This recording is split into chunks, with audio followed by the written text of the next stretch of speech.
we know much about proteins, but we have to remind that they are in the plasma membrane, associated to the plasma membrane in different ways. So the primary structure, the sequence of amino acids, determine the structure of the protein, okay? A protein to be present in the plasma membrane, it should be an integral protein which crosses the plasma membrane and has a part looking at the outside the cell and another part looking inside the cell. Or it can be associated by different manners, like this we are going to see in this slide. So this is a type of integral protein, where here is the outside the cell. Inside the cell there is a hydrophobic core that allows the protein to be established in the plasma membrane, which is basically hydrophobic moiety, okay? But there are different forms of interaction of these proteins with the plasma membrane, as you could see here. For example, there are some lipids, some phospholipids, like phosphatidylserine, which has a negative charge. With this negative charge, it becomes a very good place to positive charges in different proteins associate with the cell membrane.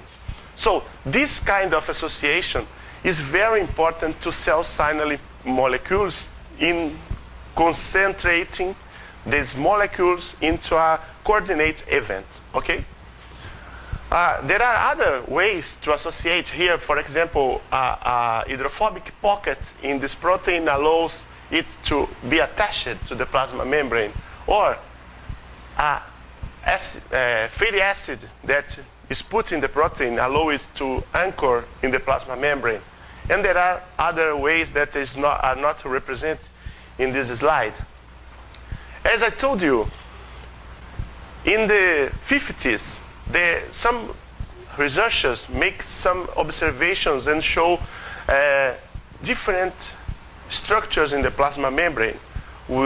As we will see soon, these are the membrane microdomains, or the lipid rafts, which are very famous now and are very important for cell signaling, because they are small platforms that concentrate lipids, proteins, and effectors that are by the inside the cell, always together to be a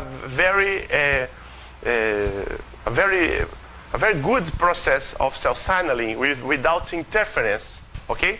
So this kind of structure brings to cell signaling more effectiveness to the process.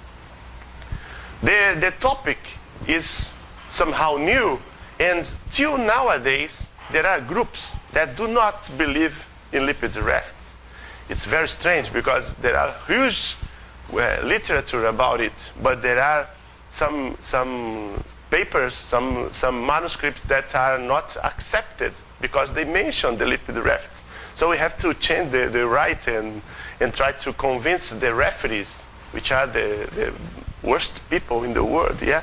So we have to try to put our work in that journal. So we have to be friendly.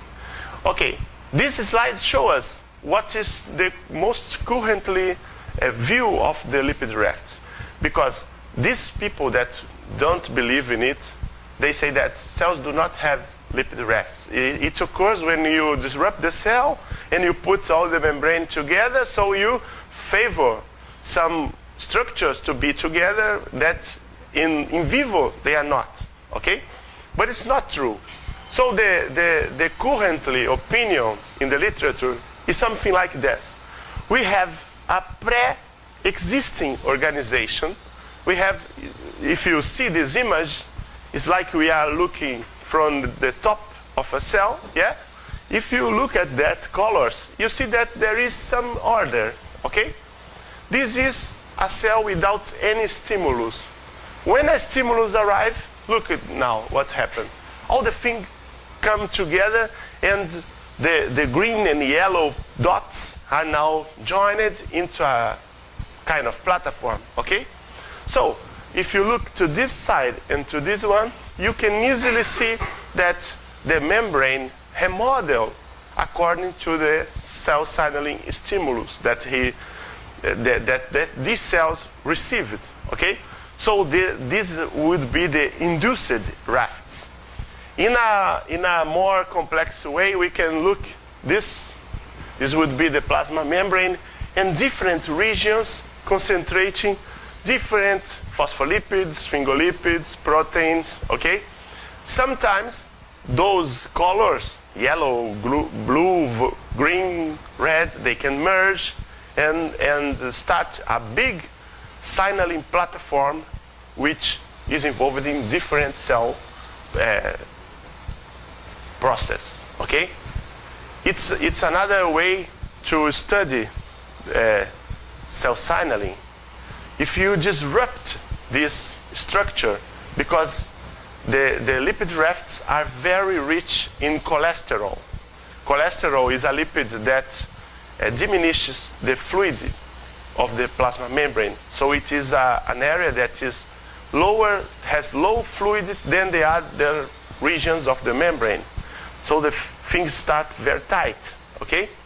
If somehow use a drug that disrupts, that takes cholesterol from the plasma membrane, you enhance the fluidity, and so the lipid raft dilutes through the plasma membrane, and the membrane, proteins, the lipids, they far from, don't work together, and no signal at all.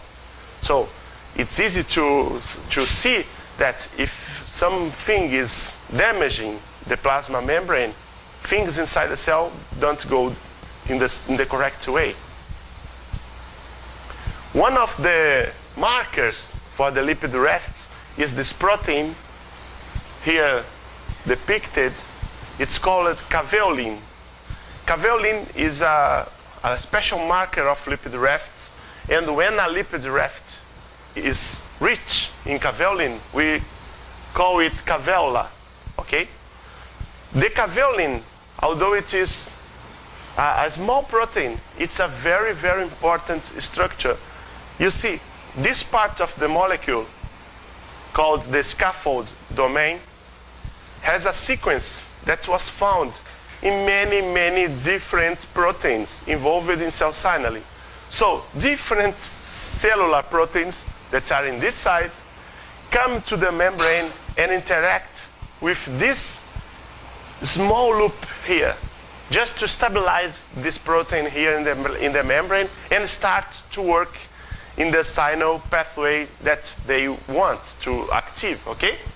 So this is one possibility of association of intracellular proteins with the plasma membrane in a very specialized region where is composed by bioactive lipids with different receptors, with different effectors, okay? So it's perfect. It's a using of cell signaling, okay?